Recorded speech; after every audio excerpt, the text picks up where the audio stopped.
রাখাইনে নতুন রক্তক্ষয়ী সংঘাতের সংজ্ঞায় আবারও সীমান্তে ভিড় করছেন রোহিঙ্গারা। কদিন পরপর ওপার থেকে ভেসে আসছে গোলাগুলির শব্দ। এপারে অনুপ্রবেশ ঠেকাতে সীমান্তে কড়া টহল দিচ্ছে বিজিবি, কিন্তু তাও ঠেকানো যাচ্ছে না রোহিঙ্গার ঢল। একদিকে আরকান আর্মি জেলেদের ধরে নিয়ে মুক্তিপণ আদায় করছেন, অন্যদিকে তাদের নির্যাতন থেকে বাঁচতে পালিয়ে আসছেন রোহিঙ্গারা।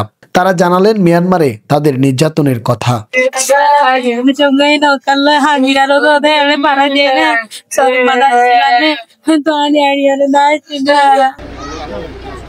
2017 সালের পর 8 বছরে একজন রোহিঙ্গাকেও মিয়ানমারে ফেরানো যায়নি। ক্যাম্পে বসবাসরত রোহিঙ্গাদের মধ্যে দেখা গেছে মিশ্র প্রতিক্রিয়া। অনেকেই ফিরতে প্রকাশ করছেন অনীহা।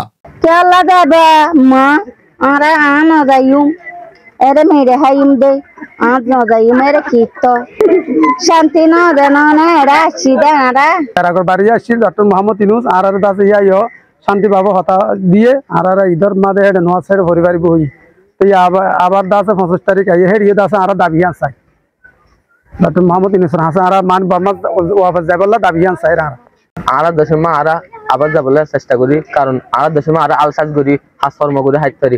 সামাজিক স্থিতিশীলতা ও নিরাপত্তার দিক থেকে অনেক ঝুঁকিতে আছেন স্থানীয়রা।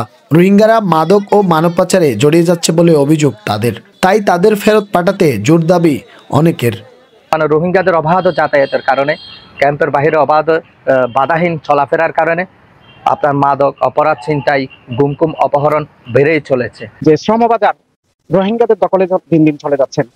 একটা লোকাল এবং রোহিঙ্গাদের সমন্বয়ে একটি সিন্ডিকেট তৈরি করে ওদের মাদক ব্যবসা ক্রমান্বয়ে বেড়ে যাচ্ছে, বাড়াচ্ছে, যার কারণে স্থানীয় জনগণও বিভিন্ন ধরনের অপকর্মের মধ্যে জড়িয়ে যাচ্ছে।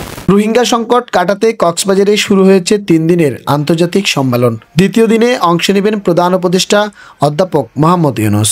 তার উদ্দেশ্যে নিজ দেশে ফেরার জন্য আন্তর্জাতিকভাবে সমাধান চেয়েছেন রোহিঙ্গা নেতারা। আর 8 বছর বাংলাদেশ তাই কি গই তো একদম তাই তেমন নাই, এরে লাগাই দিয়ে আরে আরো 2 লাখ মতো রোহিঙ্গা বাংলায় ফিরে তুলি দিয়ে একতান ডক্টর ইউনূসরে রিকোয়েস্ট গুজুম দে মেহরবানি অনে আন্তর্জাতিক মিলিয়ারে এ মামলা অনেক সলভ কর। ডক্টর ইউনূস সাহেবে ইন্টারন্যাশনাল কমিউনিটি লই টেবিল টক করিওরে কোলাবোরেশন করি একখান আলটিমেট সলিউশন বাইর করিওরে আউটপি সাহেবজন লইরে যেন নাকি আর রোহিঙ্গারে আর দেশের মধ্যে ফিরে দিতে পারে। চলতি বছর মার্চের 14 তারিখ জাতিসংঘের মহাসচিব ও প্রধান উপদেষ্টা রোহিঙ্গাদের সাথে ইফতারে যোগ দিয়ে বলেছিলেন রোহিঙ্গারা ফেরত যাবার কথা। যেন সাম্যর এই ঈদ তো ফাইতান্ন সাম্যর ঈদ যেন ওনারা নিজের বাড়ির জায়গায় ঈদ গরিব করেন। আলহামদুলিল্লাহ, বহুত শুকরিয়া। কিন্তু এরপরেও 1,24,000 রোহিঙ্গাকে নতুনভাবে নিবন্ধনের কথা বলছেন শরণার্থী ত্রাণ ও প্রত্যাবাসন কমিশনার। আজকে প্রায় 18-19 মাস হতে চলল। এই সময়ের মধ্যে আমরা 1,24,000 রোহিঙ্গার নিবন্ধন করেছি। নিবন্ধন বলতে আমরা এখানে ফিঙ্গারপ্রিন্ট নিয়েছি, মানে আইরিশ স্ট্যাম্প নিয়ে নেই। আগামী 30 সেপ্টেম্বর জাতিসংঘের 170 দেশে উপস্থাপিত হবে আন্তর্জাতিক সম্মেলন থেকে উঠে আসা বিষয়গুলো। সিয়াম সোহেল, চিটাগং ট্রিবিউন।